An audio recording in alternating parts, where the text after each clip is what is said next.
네, 반갑습니다. 오늘 우리가 볼 말씀은 이사야서 60장과 61장입니다. 지난주 말씀 58장과 59장에 하나님께서 정말 이스라엘 민족이 잘못하고 있는 것들을 다시 재조정해서 야, 이렇게 하는 것이 내가 원하는 것이야 라고 말하셨어요.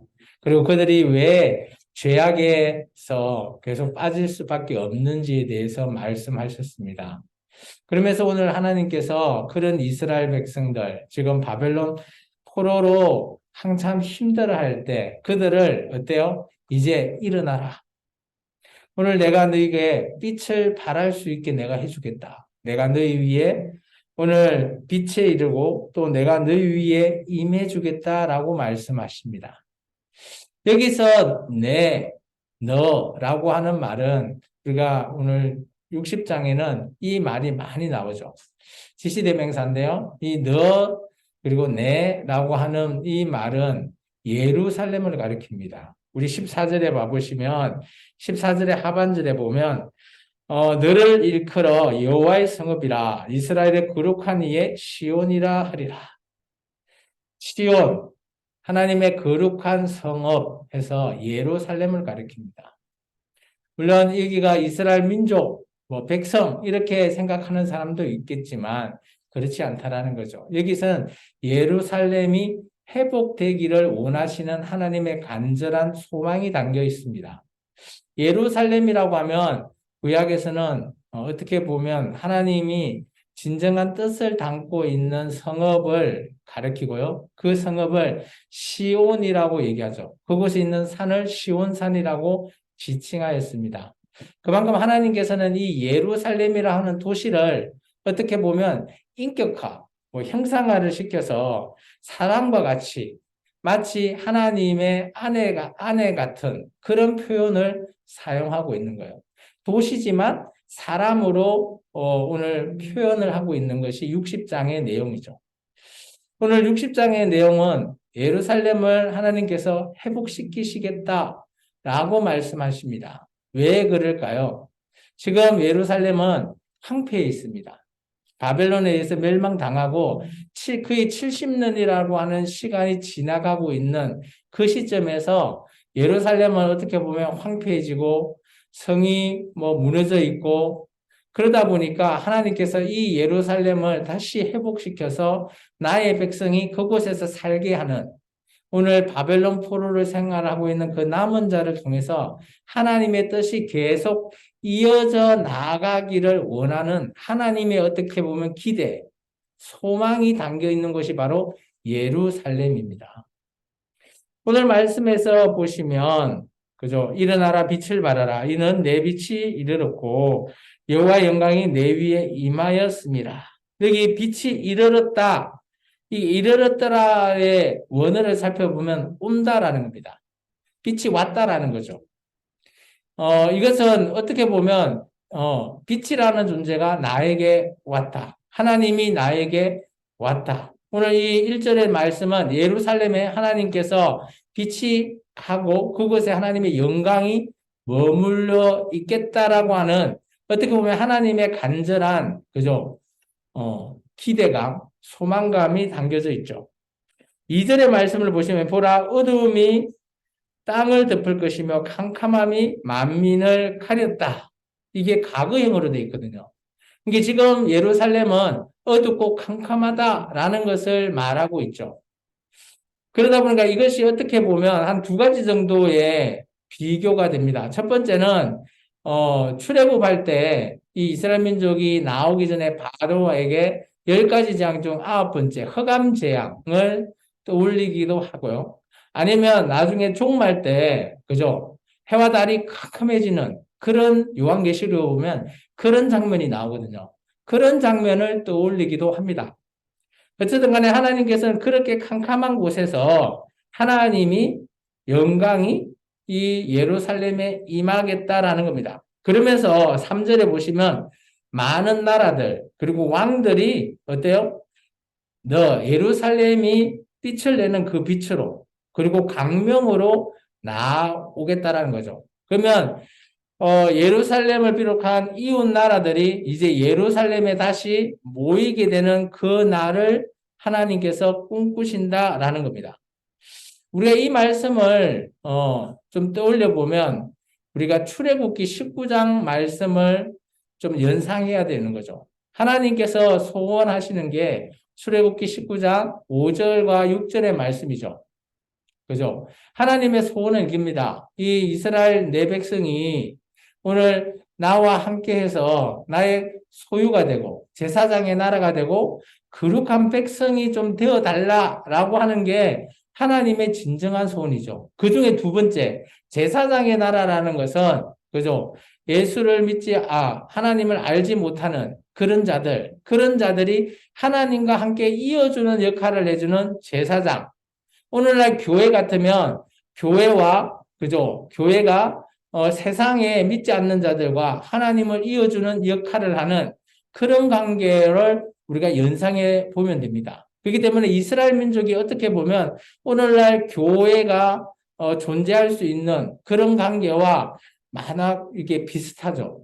동일하게 이렇게 일치가 된다는 거죠. 이게 이스라엘 민족이 하나님이 원하는 제사장의 나라 역할을 해주기를 하나님은 간절히 바라시고 오늘날 교회에게 마찬가지 예수님을 통해서 교회를 통해 하나님을 만날 수 있게끔 이어주는 역할, 그 역할이 오늘날 교회의 역할입니다. 그런 역할을 하나님은 바라셨다라는 것입니다. 그러면서 하나님께서 얘기하십니다. 4절부터 9절의 말씀을 한번 보겠습니다. 네가 그렇게 할 때 내가 이렇게 해주겠다라고 말씀하시죠. 4절의 말씀부터 9절까지 같이 읽겠습니다. 내 눈을 들어 사방을 보라. 무리가 다 모여 내게로 오느니라. 내 아들들은 먼 곳에서 오겠고 내 딸들은 안기어 올 것이라. 그때에 내가 보고 기쁜 빛을 내며 내 마음이 놀라고 또 화창하리니 이는 바다의 부가 내게로 돌아오며 이방 나라들의 재물이 내게로 옴이라. 허다한 낙타, 미디안과 에바의 어린 낙타가 내 가운데 가득할 것이며 서바의 사람들은 다 금과 유황을 가지고 와서 여호와의 찬송을 전파할 것이며 게달의 양무리는 다 내게로 모일 것이요 느바요스의 순양은 내게 공급되고 내 제단에 올라 기꺼이 받음이 되리니 내가 내 영광의 집을 영화롭게 하리라.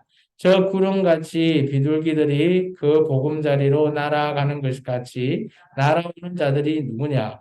곧 섬들이 나를 앙망하고 다시스의 배들이 먼저 이르되 먼 곳에서 내 자손과 그들의 언금을 아울러 싣고 와서 내 하나님 여호와의 이름을 드리려 하며 이스라엘의 거룩한 이에게 드리려 하는 자들이라. 이는 내가 너를 영화롭게 하였음이니라. 아멘. 여기 잘 보시면 이제 예루살렘이라는 것이 하나님의 영광이 빛비치고 있을 때에 이런 상황이 발생한다는 거죠. 모든 나라의 사람들이 이 예루살렘에 모여드는데 그냥 오는 게 아니라 목적이 있다는 겁니다. 9절에 보면 이스라엘의 거룩한 이에게 드리려 하는 자. 이게 하나님을 진정 알고 이방 사람들이지만 하나님의 앞에 그죠? 드리려고 하는 그런 자들이 많은 은금, 많은 것들을 가지고 예루살렘에 모인다라는 거죠. 그 역할을 해주는 나라가 바로 예루살렘, 하나님의 백성이 할 역할이죠. 그게 바로 제사장의 나라, 제사장으로서의 역할이라는 겁니다. 잘 보시면, 여러 가지들이 있겠지만, 사절에 보시면, 사방을 봐라라고 했을 때, 무리가 다 모여 내게로 온다. 그리고, 그죠? 아들들은 먼 곳에서 오고, 딸들은 안 기어올 것이다.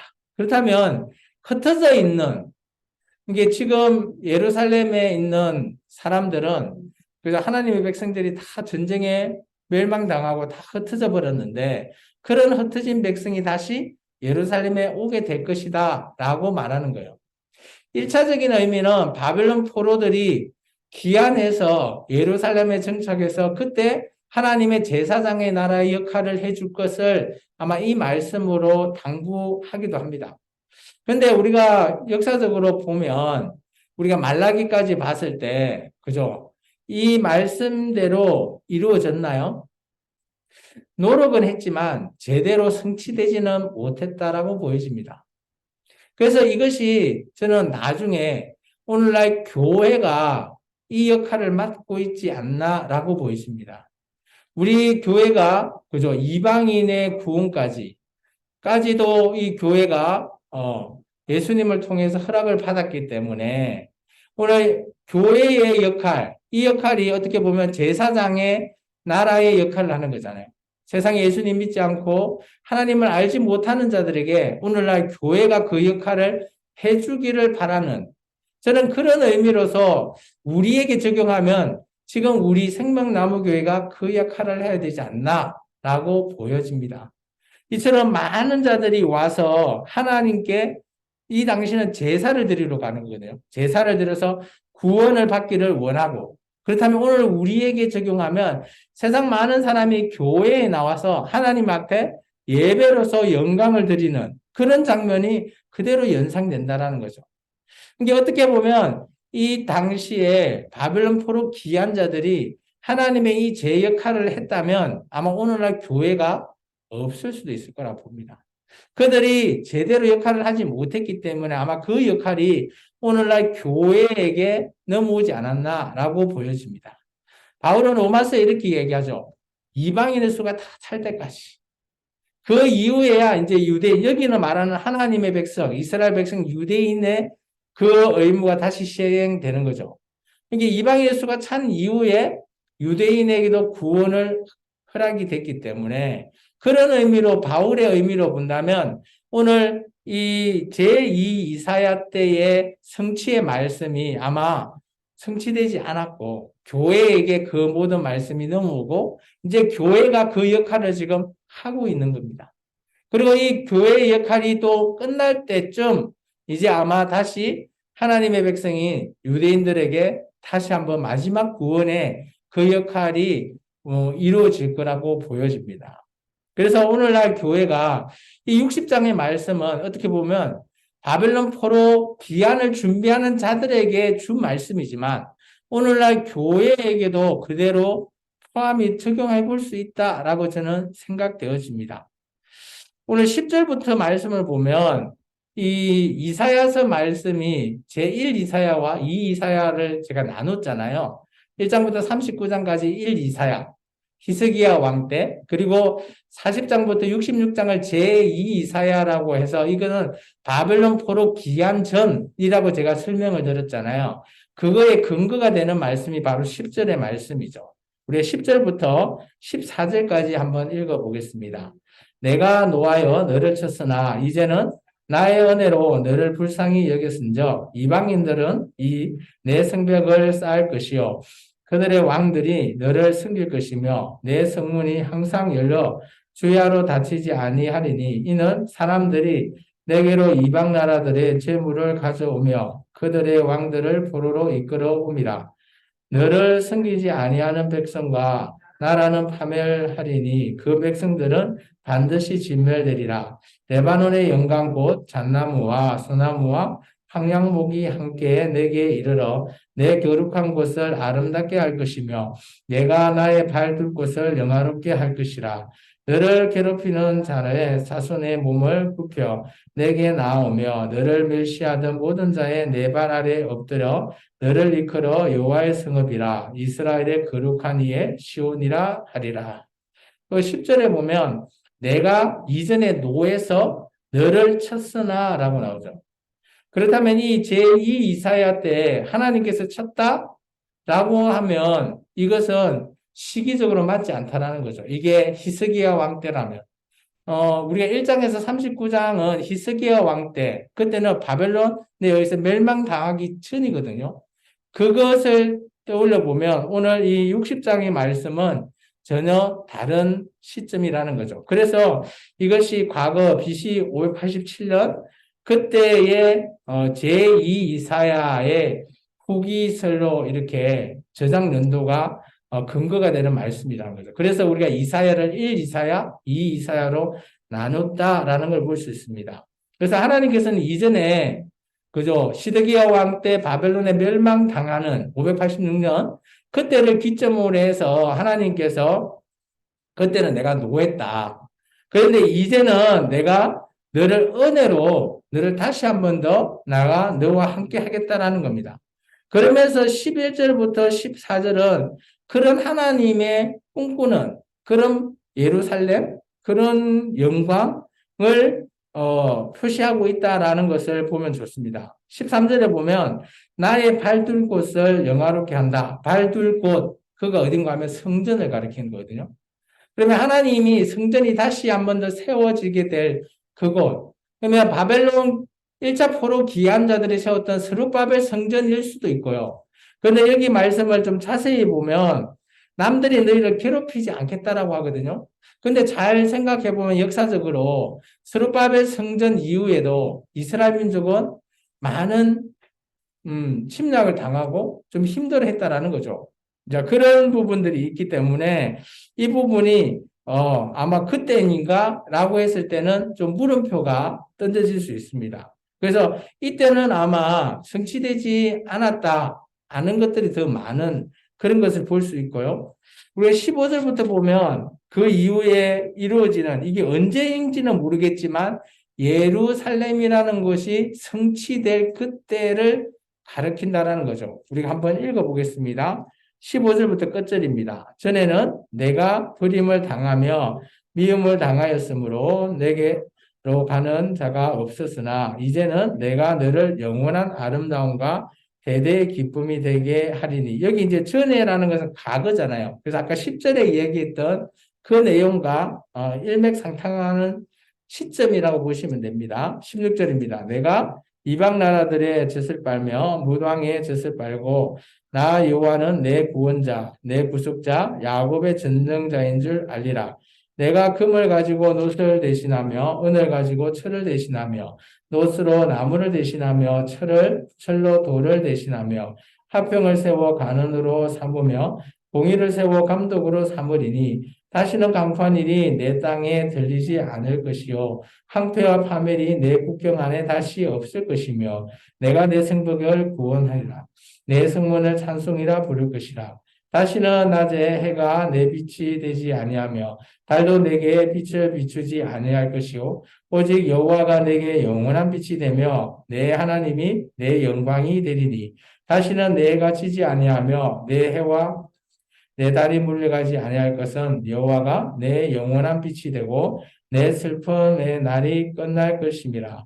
내 백성이 다 어렵게 되어 영원히 땅을 차지하리니 그들은 내가 심은 가지요 내가 손으로 만든 것으로서 나의 영광을 나타낼 것인즉 그 작은 자가 천명을 이루겠고 그 약한 자가 강국을 이룰 것이라. 때가 되면 나 여호와 속히 이루리라. 22절에 보면 하나님이 속히 이룬다라는 표현을 썼으면 그러면 우리가 좀 전에 읽었던 내용이 이루어졌을까요? 아닐까요? 라는 것을 우리가 한번 살펴볼 필요가 있죠. 근데 여기 잘 보시면 19절하고 20절 있잖아요. 그죠? 해와 달이 안 비치고 하나님의 영광이 비칠 때가 온다는 거예요. 이 말씀은 어디에 나오는가 하면 요한계시록에 나오거든요. 하나님의 빛으로 말미암아 비춰지는 그 세상. 그게 어디예요? 새 예루살렘 성. 이게 예루살렘은 예루살렘인데 새 예루살렘이라고 하는 그 성, 그때 비춰지는 하나님의 빛으로서 온 세상을 비추는.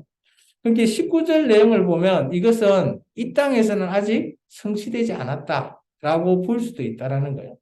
그래서 하나님께서는 일어나라 빛을 발하라 라고 예루살렘 회복을 주장하지만 이것은 아직까지 이 땅의 자세한 역사적인 사건으로 살펴봤을 때 성경의 근거로 살펴봤을 때 아직까지 성취되지 않았다라는 것으로 보여집니다. 그럼 이때는 언제 성취가 될까? 뭐 그것은 장담할 수 없습니다. 아마 뭐 천년왕국 때나 아니면 새 예루살렘 성 뭐 그때 정도 그 정도가 돼야지만이 아마 이 예루살렘이라는 곳이 그죠 회복이 되고 하나님의 진정한 그 소망이 그대로 이루어지는 그때가 아닐까 여겨집니다. 그런 새 예루살렘 성에 하나님께서 그죠 구원의 소식을 전할 자를 주시겠다라는 거예요. 이게 어떻게 보면 61장은 그죠? 하나님께서 구원이라고 하는 그것을 소식을 전해주는 자, 그런 자가 내가 너에게 주겠다라는 의미입니다. 1절의 말씀만 같이 한번 읽어볼까요? 61장 1절. 주 여호와 영이 내게 내리셨으니 이는 여호와께서 내게 기름을 부으사 가난한 자에게 아름다운 소식을 전하게 하려 하심이라. 나를 보내사 마음이 상한 자를 고치며 포로된 자에게 자유를, 갇힌 자에게 노임을 선포하며. 자, 여기 보시면 하나님의 영이 오늘 그죠? 여기 네개는 누굴까? 아마 1차적인 대상은 저는 이 하나님의 말씀을 전하고 있는 이사야, 제2 이사야지 않겠나 여겨집니다. 그 이사에게 기름을 부어서 오늘 하나님의 말씀이 선포되죠. 포로된 자에게 자유를. 그렇다면 여기가 아마 바벨론 포로된 이들에게 자유가 선포되면서 그들에게 구원이 이루어진다라는 것으로 1차적인 의미로 바라볼 수 있고요. 근데 놀라운 것은 보면 기름을 붓는다라는 뜻을 우리가 원어로 살펴보면 이게 마사흐인데요. 이 마사흐에서 나온 단어가 메시아입니다. 그렇다면 오늘 61정을 통해서 하나님이 원하는 것은 물론 1차적인 바벨론 포로 기한자의 그의 포로의 자유를 주는 그 구원도 있겠지만 이 메시아라 오늘 하나님의 백성 중에서 메시아가 탄생하는 것을 통해서 오늘 온 세상의 구원까지도 허락하시는 그런 말씀으로 우리는 바라볼 수 있다는 거죠. 우리가 60장의 말씀을 교회에게 적용해 볼 수 있듯이 61장 말씀도 통일하고 교회에 적용해 보면 오늘 그 메시아가 누굽니까? 바로 예수 그리스도를 가리킨다라고 볼 수 있습니다. 61장 말씀 우리가 2절부터 짧기 때문에 11절까지 그냥 같이 한번 읽어보겠습니다. 여호와의 은혜의 해와 우리 하나님의 보복의 날을 선포하며 모든 슬픈 자를 위로하되 무릇 시온에서 슬퍼하는 자에게 화관을 주어 그 죄를 대신하며 기쁨의 그릇으로 기름으로 그 슬픔을 대신하며 찬송의 옷으로 그 근심을 대신하고 그들의 의의 나무 곧 여호와께서 심으신 그 영광을 나타낼 자라 일컬음을 받게 하려 하심이라. 그들은 오래 황폐하였던 곳을 다시 쌓을 것이며 예부터 무너진 곳을 다시 일으킬 것이며 황폐한 성읍 곧 대대로 무너져 있던 것들을 중수할 것이며 외인은 서서 너희 양떼를 칠 것이요 이방 사람은 너희 농부와 포도원 지기가 될 것이나 오직 너희는 여호와의 제사장이라 일컬음을 받을 것이라. 사람들이 너희를 우리 하나님의 봉사자라 할 것이며 너희가 이방 나라들의 재물을 먹으며 그들의 영광을 얻어 자랑할 것이니라. 너희가 수치 대신에 보상을 배나 얻으며 능력 대신에 몫으로 말미암아 즐거워할 것이라. 그리하여 그들의 땅에서 갑절이나 얻고 영원한 기쁨이 있으리라. 무릇 나 여호와는 정의를 사랑하며 불의의 강탈을 미워하여 성실히 그들에게 갚아주고 그들과 영원한 언약을 맺을 것이라. 그들의 자손을 문나라 가운데 그들의 후손을 만민 가운데 알리리니 무릇 이를 보는 자가 그들은 여호와의 복받은 자손이라 인정하리라. 내가 여호와로 말미암아 크게 기뻐하며 내 영혼이 나의 하나님으로 말미암아 즐거워하리니 이는 그가 구원의 옷을 내게 입히시며 공의의 겉옷을 내게 더하심이 신랑이 사모를 쓰며 신부가 자기의 보석으로 단장한 것 같게 하셨습니다. 땅이 싹을 내며 동산이 거기에 뿌린 것을 움돋게 함같이 주 여호와께서 공의와 찬송의 모든 나라 앞에서 솟아나게 하시리라. 아멘. 그리고 61장에 보면 이때에 구원을 선포하는 그 자가 서 있는 곳이 예루살렘이라는 곳을 또 알 수 있습니다. 그리고 그들이 행하여야 될 것이 뭐냐? 6절에 보시면 오직 너희는 여호와의 제사장이다 라는 표현이죠. 하나님의 제사장 나라를 이루는 그들, 그러면 하나님의 백성을 가리키죠. 그리고 놀라운 것은 그때에 같이 했던 너희를 우리 하나님의 봉사자라고 부르는 이방 나라 사람들이 와서 그들과 함께 할 거다라는 거죠. 그렇다면 하나님이 꿈꾸는 하나님의 백성의 나라, 하나님의 나라에서는 이방 사람도 같이 와서 함께 하나님의 영광을 돌리는 그런 것을 하나님이 꿈꿔요. 근데 잘 생각해 보면 우리가 구약 성경에는 이스라엘 민족이 그들 외에는 구원이 없다. 그게 신약까지 가거든요. 바울까지. 그래서 우리가 할례를 받지 않으면 구원이 없다라는 것으로까지 그죠? 초대교회 때 그거로 심각하게 바울과 할례파 간에 갈등이 일어났거든요. 근데 그런 걸 보면 여기 오늘 이 말씀을 보면 이방 나라 사람들도 와서 그들과 함께 제물을 먹는다. 제물을 먹는다는 것은 제사를 드리고 나서 화목제 이후에 같이 함께 제물을 먹거든요. 그럼 화목제를 지낼 수 있다라는 것은 이방 사람도 제사를 드릴 수 있다라는 것을 얘기하거든요. 근데 우리가 역사적으로 봤을 때 구약이나 이런 것을 봐서 자세히 보면 이스라엘 민족은 한결같이 이방인은 구원이 없다라고 생각합니다. 그리고 그들은 언제나 제사를 드려야지만이 구원을 받을 수 있다라고 생각하죠. 그래서 여기서 이방 나라 사람들이 제물을 먹는다? 있을 수가 없는 일이죠. 그런데 하나님이 꿈꾸는 이 때는 어때요? 이 예루살렘에서 이방 나라 사람들 와서 하나님께 제사 드릴 수 있다. 라는 것을 선포한다라는 거죠. 그러면 이것은 일어날 수가 있는 것이 아니죠. 근데 자세히 보면 오늘날 교회가 어떻게 보면 그 역할을 하고 있다라고 저는 보였어요. 그래서 60장과 61장은 예루살렘이라고 하는 특정한 곳을 하나님이 영광을 드리고 선포하고 그 예루살렘이 해야 될 역할은 제사장 나라의 역할을 해야 된다라는 것을 말하고 있죠. 그런데 그것이 유대인뿐만 아니라 이방인까지도 하나님은 함께 해야 된다라고 얘기하고 있습니다. 그런데 잘 생각해 보시면 구약에서는 그리고 하나님의 백성이라고 하는 유대인들은 절대 이방인은 구원받을 수 없다라고 생각합니다. 그러면 이 하나님의 계획과 그때 실제 하나님의 백성이 그 뜻이 동일해요, 동일하지 않아요? 동일하지 않다라는 거죠. 그러다 보니까 저는 교회가 그 역할을 받았다라고 보여집니다. 그래서 초대교회는 유대인 플러스 이방인이 하나 교회가 있었고, 오늘 지금 2022년도 생명나무 교회는 우리 안에는 유대인이 없잖아요. 이방인만 존재하고는 있지만, 또 우리 또한 오늘 이 말씀에 근거하면 하나님 앞에 화목제물을 드릴 수 있다? 예수님이 십자가에서 화목제로 드리셨잖아요. 그로 말미암아 우리가 하나님 앞에 나아가서 구원받을 수 있는 존재?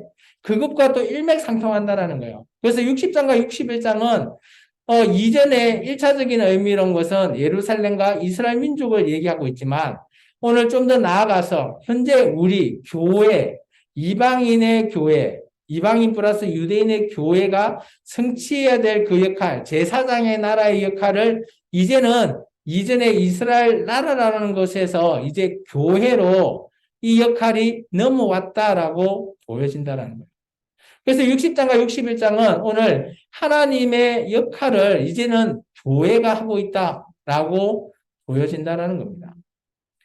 그래서 9절에 보시면 자손, 후손 그런 것이 하나님께 복받는 자손. 여기 복이라는 것은 9절에 나오는 복이 바라크거든요. 바라크는 하나님께 무릎 꿇어 경배하는 그런 자손을 가리키는 겁니다. 오늘 이 후손 속에서 오늘 예수 그리스도가 탄생했잖아요. 자, 그런 의미로 보면 이 제사장의 나라, 제사장의 역할을 해야 되는 그것이 오늘날 교회가 그 역할을 해야 된다라고 저는 보여집니다. 오늘 말씀을 한번 정리해 보겠습니다. 오늘 말씀은 어떻게 보면 1차적인 의미로 보면 우리하고 전혀 상관이 없는 그런 말씀처럼 보이죠. 그렇지만 오늘날 교회가 그 역할을 하고 있다는 것을 보면 그나마 오늘 저와 여러분이 이 땅에서 살아가면서 우리가 무엇을 해야 되는지에 대해서 말하고 있다라고 저는 보여집니다. 첫 번째, 하나님의 기대가 어때요? 어떻게 보면 하나님의 백성인 그 예루살렘 시온에서 하나님의 백성이 성취되어야 되는데 성취가 되지 않았어요. 그렇기 때문에 어떻게 보면 하나님의 뜻과 이스라엘 민족의 뜻이 전혀 어떻게 보면 같은 방향을 가지 않았다라는 거예요. 그래서 저는 첫 번째 이렇게 생각합니다. 그래서 하나님의 그 성취되는 그 이스라엘 민족의 그 역할이 오늘날 교회에게 넘어왔다면 올해 교회인 저와 여러분은 어때요? 하나님의 이 기대와 오늘 우리가 하는 이 일, 하나님의 사역, 교회에 하는 일이 같은 방향으로 한 목소리를 내면서 가야 된다라고 여기시는 거죠. 그래서 우리가 성경을 보면서 나한테만 적용해버리면 하나님과 정반대의 길을 가는 거예요. 반대 방향으로 가는 거예요. 근데 하나님의 뜻을 성경에서 창세기부터 계시록의 전체 말씀을 다 알고 있어야지만이 하나님이 원하는 그 방향에 우리도 같이 갈 수 있다는 겁니다. 그래서 하나님의 기대와 하나님의 소망이 우리의 기대와 우리의 소망의 길과 같은 방향을 가기 위해서는 우리가 하나님의 성경의 말씀을 잘 배워야 된다. 그래야지만 우리가 같은 방향을 갈 수 있다라고 보여집니다. 두 번째는 제가 좀 얘기했지만 예루살렘이 해야 되는 제사장 나라 역할이 이제는 교회에게 넘어왔다라고 보여집니다. 따라서 이제 기회를 받은 교회가 그 역할을 해야 되는 거죠. 제사장 나라의 역할. 이 제사장의 나라의 역할이 뭡니까? 믿지 않는 지금은 온 세상에 이전에는 어때요? 하나님의 백성이 다른 나라 사람들에게 하나님을 소개하는 제사장 나라의 역할이었다면 이제는 나라로서가 아니라 이제는 우리 교회가 한 명 한 명 교회가 온 세상에 많은 믿지 않는 자들을 하나님 앞으로 돌이키게 하는 역할, 그 역할이 오늘 우리의 역할이다라고 보여집니다. 그게 뭡니까? 전도죠, 전도. 전도가 그래서 교회에서 중요한 이유라는 거죠. 그것이 어떻게 보면 하나님이 교회에게 준 또 역할일 수도 있다라는 겁니다. 세 번째, 이 61장을 보면 하나님의 구원을 전하는 자, 오늘날 누굽니까? 예수님이죠. 예수님을 통한 구원을 계획하신 하나님인데, 그런 하나님의 계획을 오늘 어떻게 해야 될까요? 우리 교회가 이제는 이루어야 되는 거죠. 이게 어떻게 보면 이스라엘 민족은 그런 예수님을 인정하지 않았기 때문에 어떻게 보면 우리 교회가 그런 것을 역할을 분담받았고 우리에게 기회라는 것을 주셨다라는 거예요. 그래서 이런 하나님의 계획인 이 교회가 우리가 예수님을 통해 구원하는 그 계획을 우리도 잘 성취해서 이루어 나가야지만이 하나님이 어떻게 보면 하나님이 원하는 그 하나님의 백성의 역할을 지금 우리가 하고 있다라고 보여진다는 겁니다. 그래서 생명나무 교회인 저와 여러분께서 오늘 60장과 61절의 말씀처럼 일어나라, 빛을 발해라 라는 말씀을 해 주신다는 거예요. 그러면 이제 우리가 일어나서 또 예수님을 잘 증거하면서 정말 교회로서의 역할을 잘 감당할 수 있는 저와 여러분이 되기를 주의 이름으로 축원합니다. 기도하겠습니다.